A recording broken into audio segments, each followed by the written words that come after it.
Good morning everyone! So, andito na ako sa pwesto ko at magtatrabaho na naman ang Disney Princess nyo. O, diba? So, ngayon meron akong ipapakita sa inyo at special dito sa trabaho ko pala. And ito nga pala ay isang machine na which is ito yung tinatawag na digital microscope.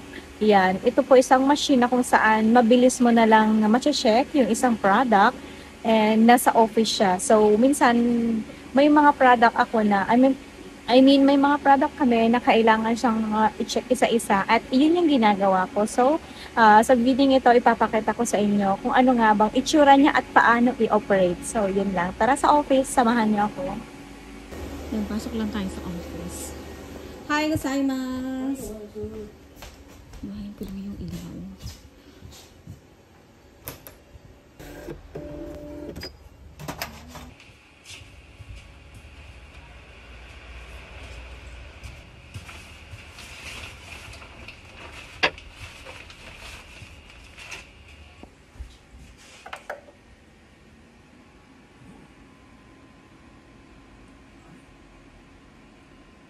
At habang inaantay ko ngang mag-open yun, kasi it takes time, kasi maglo-loading pa siya. Maglilinis muna ako sa pwesto ko. And even sa caliper na gagamitin ko, ay lilinisin ko muna. Yan, ipapakita ko sa inyo kung ano nga ba yung i-check ko. So ito, kukuha muna tayo ng konti. Dadalhin natin sa office. At ito yung check natin isa-isa. Ipapakita ko sa inyo kung paano. Tara! Ito tayo sa part number niya. Kailangan ano to? Ito yun ah. Iya mo na. Off natin. Ay. So yan. Mali dapat.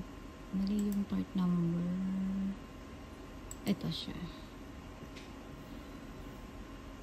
Yan. Lalagyan natin siya. So, ito siya.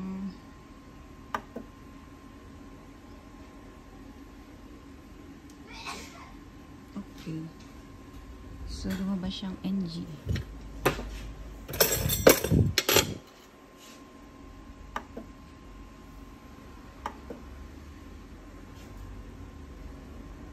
Yan, ito okay.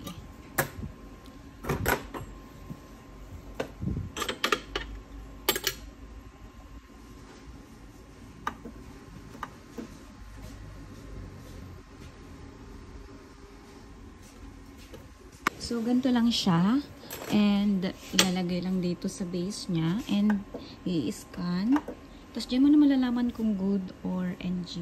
So, yan. Katulad yan, NG siya. So, yan. Kailangan natin isa-isahin. So, ganun lang kabilis yung kanilang digital microscope. So, at least doon, napapabilis yung trabaho namin. At marami na rin kaming magagawa kapag ganun yung mga machine. O, diba? So, yun lang. Salamat sa panonood. Bye!